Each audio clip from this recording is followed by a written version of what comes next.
भगवान का, श्री कृष्ण का सदा स्मरण करो। बस यही विधि है, यही कानून है, यही नियम है। और उनका स्मरण कभी मत भूलो, ये निषेध है। शास्त्रों में तमाम प्रकार के विधि निषेध लिखे हुए हैं, उसी का नाम वेद है। ये करो, ये करो, ये करो, ये ना करो, ये ना करो, ये ना करो। अब शास्त्र से हमसे मतलब नहीं रहा, वेद से हमसे मतलब नहीं है, तो हमारे लिए विधि निषेध क्या है? तो स्मर्तव्य सततम, निरंतर खाइते सुईते कहीं भी रहो, हर समय हर जगह प्रियतम का स्मरण न भूलो। जो साधना तुम एकांत में बैठकर घंटे 2 घंटे करते हो वो करो, लेकिन उसके अलावा भी हर समय उसका स्मरण बना रहे, ये अभ्यास करना चाहिए। हम लोग गलती क्या करते हैं? पहली बात तो हम लोग, हमारे संसार में कहीं लाखों में कोई एक जानता है कि भक्ति मन को करनी है, इसलिए पहला नंबर है स्मरण, रूप ध्यान। इसके बाद कीर्तन करो, जप करो, पूजा करो, पाठ करो, जो चाहे सो करो, लेकिन पहला काम स्मरण। यही तत्व ज्ञान नहीं है संसार में लोगों को।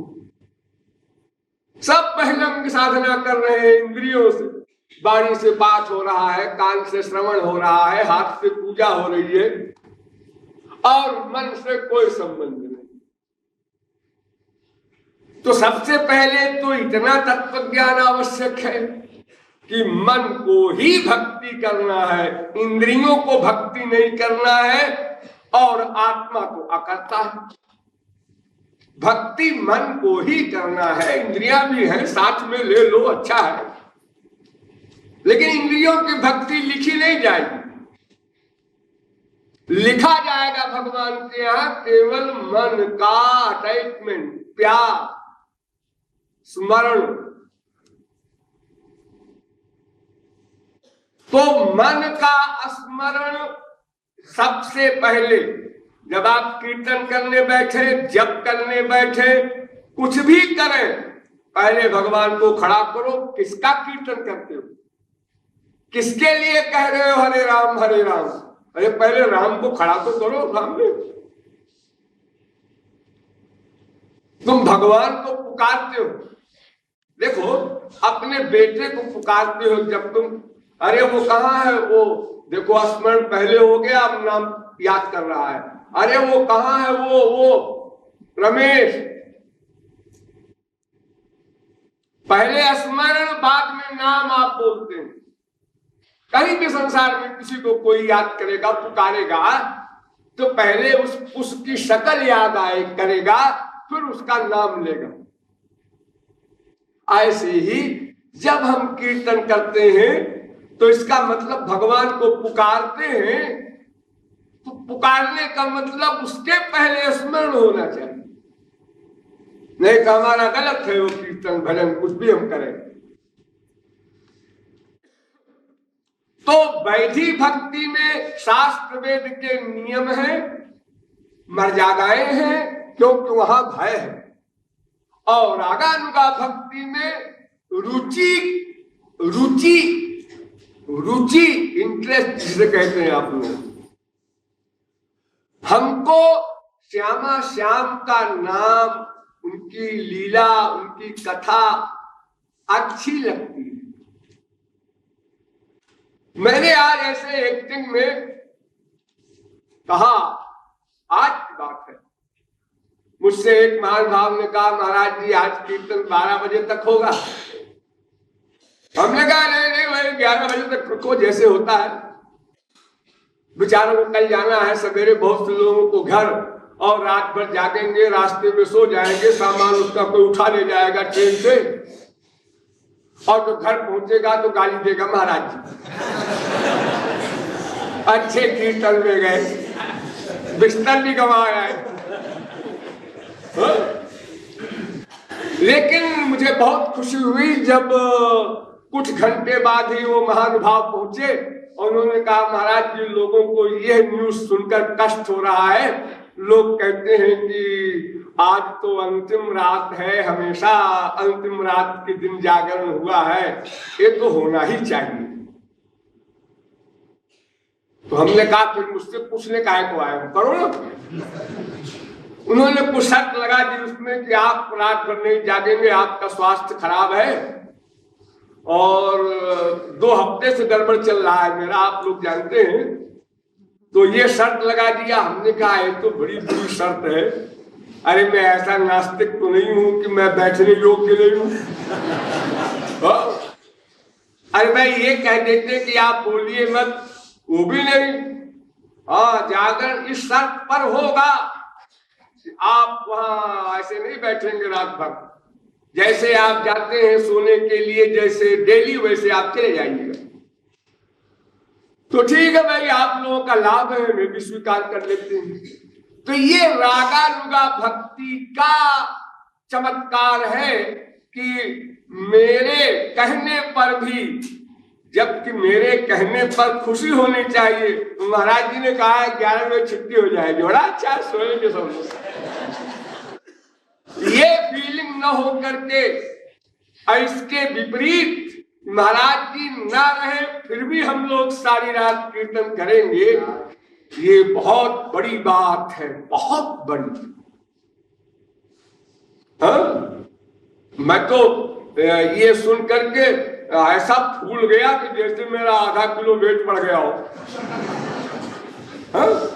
अरे मास्टर को खुशी होती है भाई, जब बच्चे उन्नति करते हैं तो माँ बाप को, टीचर को खुशी होती है। तो रागानुगा भक्ति में प्रमुख है रुचि। ये रुचि सबको नहीं होती है, इसलिए औरों को वैधि भक्ति करनी पड़ेगी। रुचि जैसे देखो यहां आप लोग आए, यहां पर हमने कोई सुविधा किसी को नहीं दी। भिखमंगे को भी वही लेटना है, वही खाना है। और एक करोड़पति भी आता है यहाँ पर, 2 ही 4 आवे, उनको भी वही लेटना है, वही खाना खाना है। सबके लिए एक नियम कर रखा है मैंने। तो अधिकांश बड़े लोग नहीं आते। मंगल की साधना, अरे राम राम राम राम, वो तो भैया तपश्चर्या है, बोलना तक मना है। कोई बाजार भी नहीं कि चलो कुछ खाए पियावे, रसगुल्ला वगैरह चोरी चोरी, वो भी नहीं चलेगा।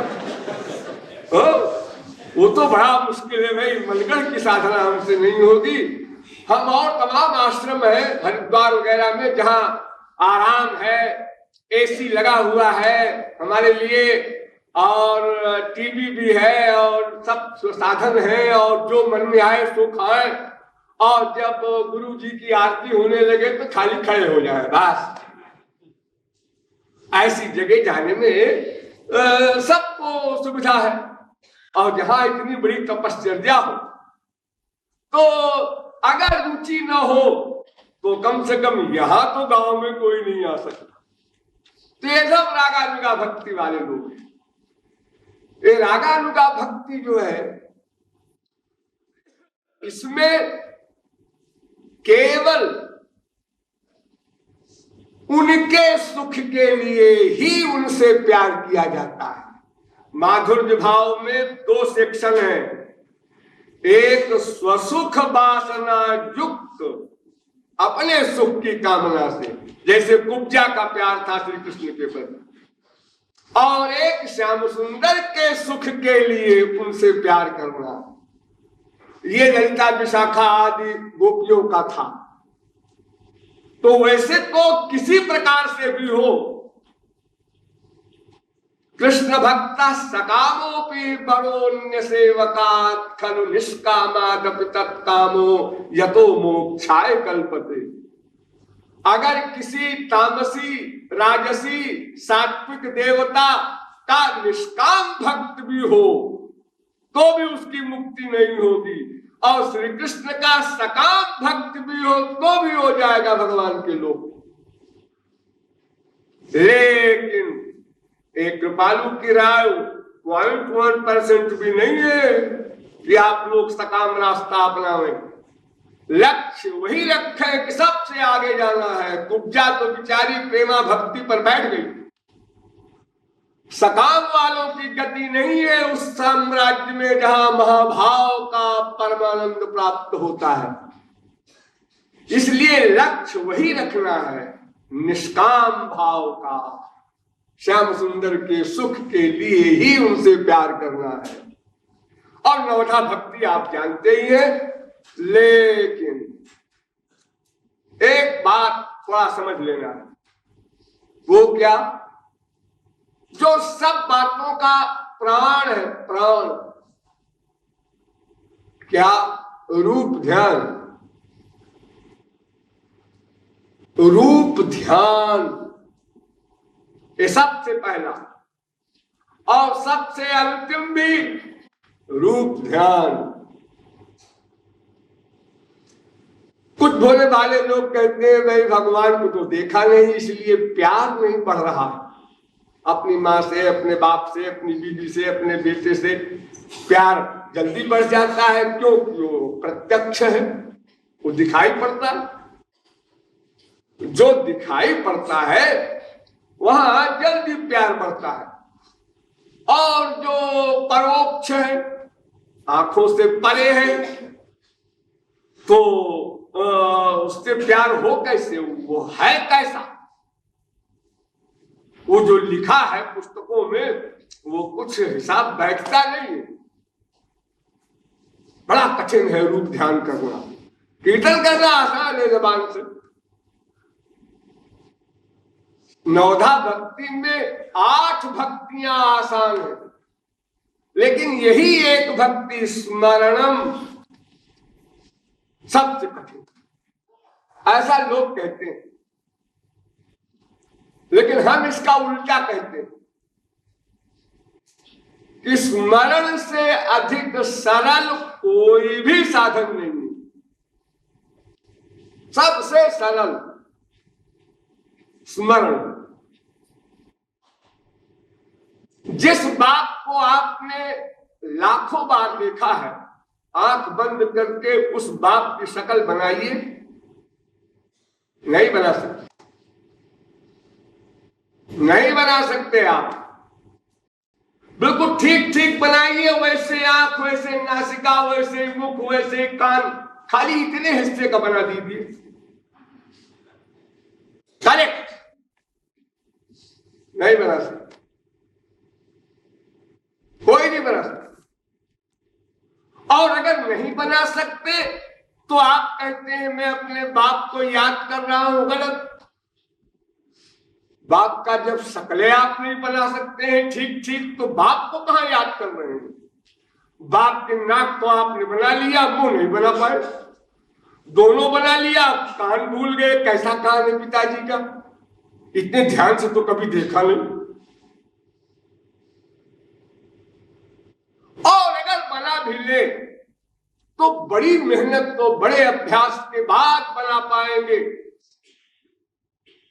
अब परिवर्तन करने की इच्छा होगी तो वो कर नहीं सकते, क्योंकि बाप का ध्यान करना है। परिवर्तन हो गया जरा भी तो बाप नहीं रहा।